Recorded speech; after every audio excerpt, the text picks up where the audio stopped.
Hey guys, it's Sarah, and this is my week 73 update out from VSG, or vertical sleeve gastrectomy weight loss surgery, which I had on November 30th, 2012 with Dr. Aceves in Mexicali, Mexico. I am one day late. Normally I do my updates on Friday. I just wasn't feeling it yesterday. I'm sorry guys. It's been a really tough week, unfortunately, for me.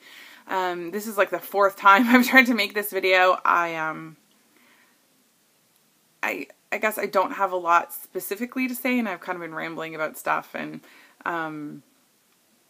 yeah, what's new? So I will do the numbers.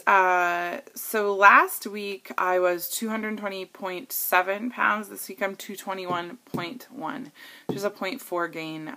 That sucks. I was hoping for a loss. The scale has been a little crazy this week. It's gone up and down a lot, and I can tell you that is, I'm sure, due to what I've been eating, which is crap. You know, my definition of crappy eating is, you know, obviously different than other people's, than normies, but I've definitely had my share of, you know, a bit of Easter candy this week, a bit of carbs that I didn't need, not getting my water, not worrying about my protein. You know, any reason for that is really just an excuse. Obviously, I'm responsible for what goes in my mouth, and I wasn't making good decisions. But what were the triggers behind those poor decisions? Something that I haven't really dealt with in a while. I had a really super crazy week with work this week. I had a really big project. If you follow me on Facebook, you'll know I was up late 3 or 4 nights in a row. I, you know, had 3 or 4 nights where I slept probably between 2 and 4 hours, and not well either, unfortunately. And that sleep deprivation, it does really affect my mood and also my eating habits, even more than it used to. I used to be able to stay up, you know, to get very little sleep and function, and that has changed. I don't know if that's a hormone thing. I don't know what it is, but since I've lost weight, it definitely seems to be different. The problem for me is that if I don't eat every 3 to 4 hours, I do get hungry, and it is physical hunger. It has a lot to do with, I think, my blood sugar. If I don't eat every 3 or 4 hours, I start to have dizzy spells, and I just feel ill. I just need to have calories in my system. And the problem is, when you are up 20 hours a day, you're going to naturally eat more because you're just physically awake for longer, and you're not giving your body a chance to kind of recover. So that is not helpful. It is not, you know, healthy, and I understand that, but that's real life. Sometimes that happens, and you just have to deal with it. I didn't deal with it well, you know. Had a lot of sugar this week, and again, you know, a lot for a weight loss surgery patient. My calories weren't like crazy out of control, but they were slightly higher than usual. And what would happen was I would like track stuff, and then I would eat stuff after that, and then not go back and track it on MyFitnessPal, which pisses me off. But so I think my calories were probably closer to about 1,500 a day, maybe like 1,300 to 1,500. And you know, they weren't all good calories, unfortunately. So it was a shitty week, I'll be honest. I sucked this week at being a weight loss surgery patient. But you know what? Tomorrow is a new day. I feel like I've recovered, hopefully, from that. I also, emotionally, was a difficult week. I'm having some issues, again, with the medication that I've been taking for my depression and anxiety. It physically affects me in a lot of ways that aren't pleasant. It saps my energy. It makes me really tired, which is bad when I have to be up for 20 hours. So I drank way too much coffee this week. I wasn't taking my pills on time or properly, which made my anxiety heightened. The depression aspect is well handled by the medication, but if I don't take it properly, the anxiety is the first thing to come back, and that makes me want to eat. So, and that's something I never knew was an issue for me until I started having anxiety issues. Was anxiety absolutely makes me want to eat the wrong things and make poor decisions. So that had a lot to do with it. Ooh, sorry, iPad lighting issues. There we go.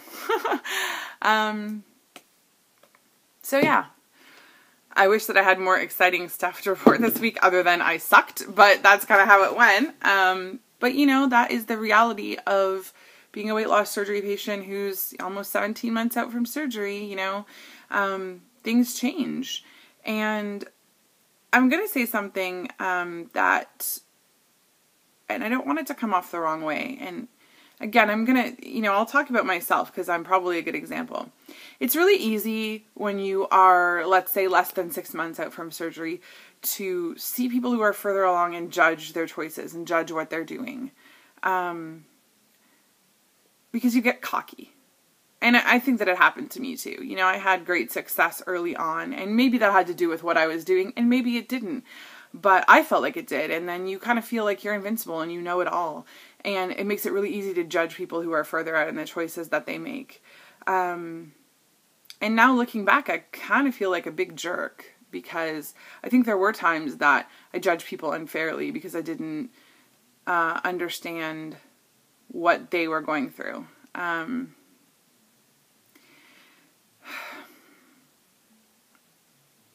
I think there are people in this community that are at that point right now, and sometimes you see a video and you think that person is going to go back and watch that judgy video and be embarrassed later on. And I think I'm not proud of some of the videos that I made. I really always tried to make it about myself and not try and make it sound like I was being judgy, but I probably was. You know, I'm not proud of it. There is kind of a cycle that weight loss surgery patients go through, and I'm actually going to make a video separately about this in the next couple of weeks, because I think it's something that's really important to know, that there are things that we all go through as weight loss surgery patients, mentally, not physically. And it's important to know what those are so you can kind of recognize where you are in the process. But the further out you get, the more normal, I guess, quote unquote, you feel like you are. Sometimes I forget that my struggles now are different. I forget that I'm not super morbidly obese anymore. I forget that I don't have 270 pounds to lose. I have 30 pounds to lose. And realistically, that is, you know, I'm in the same boat as many, many people who have 30 pounds to lose. I still have the mentality of, oh my God, I have to lose 270 pounds. But I don't. And so when I have a bad week, you know, there's lots of people who have bad weeks. It's not like I ever forget that I'm a weight loss surgery patient, but I think sometimes I just need to be a bit less hard on myself, because the fact is that even though I'm not at my weight goal, I am at a place where I am happy and satisfied with the progress that I've made. And so beating myself up about having a crappy week isn't useful in the least. All I need to do is concentrate on how to do better going forward and learning from the experience and recognizing my triggers and trying to do better at planning how to deal with the same situation when it comes up again. That's really what I've been trying to learn through this process, is how to manage my eating and my weight over the long term. And my focus, again, has changed from being strictly focused on just losing weight to being focused on building a better relationship with food and learning to manage my weight over a lifetime and understanding where I can be happy and satisfied and learning to love myself where I am.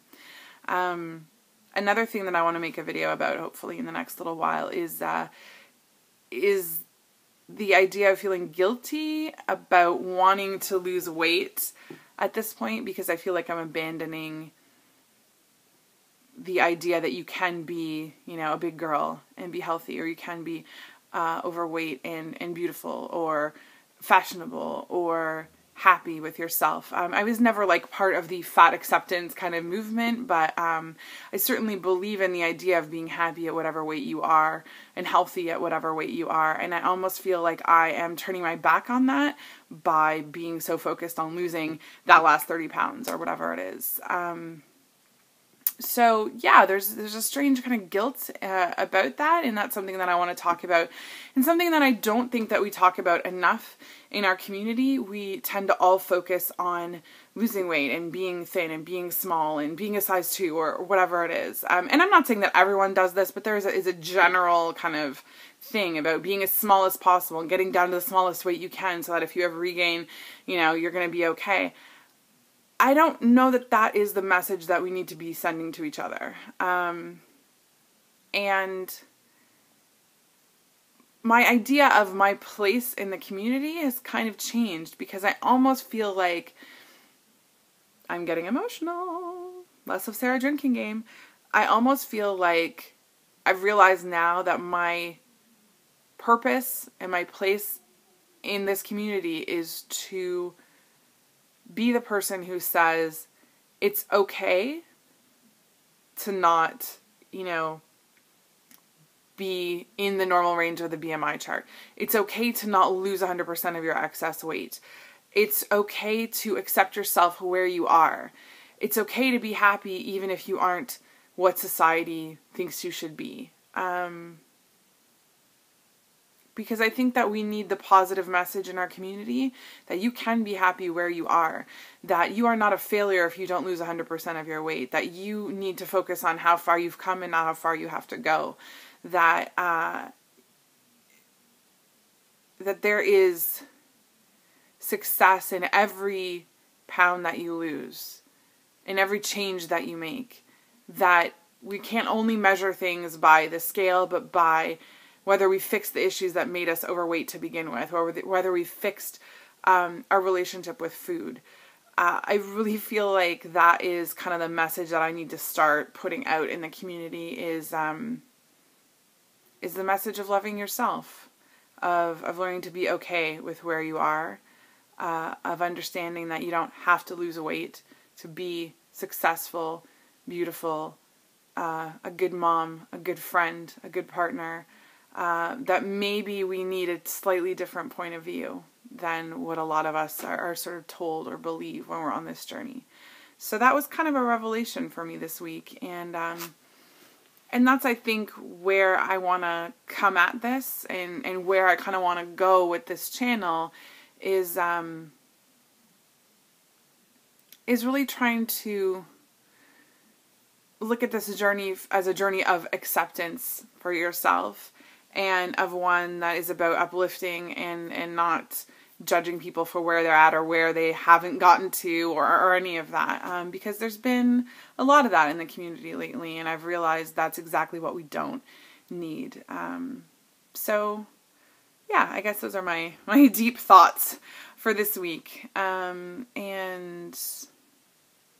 that's it. I somehow got to 13 minutes, even though I thought I had nothing to talk about. What a surprise.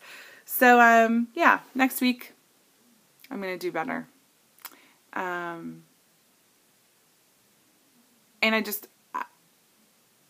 I'm really happy and excited to be part of this community. No matter what goes on, whether we have our little issues or whatever, this has been the greatest experience of my life, to be honest, for me as a person. And when it comes to personal growth and all of that, this has made such a big difference.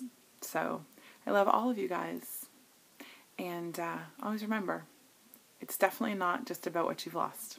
It's about what you've gained. Have a great day.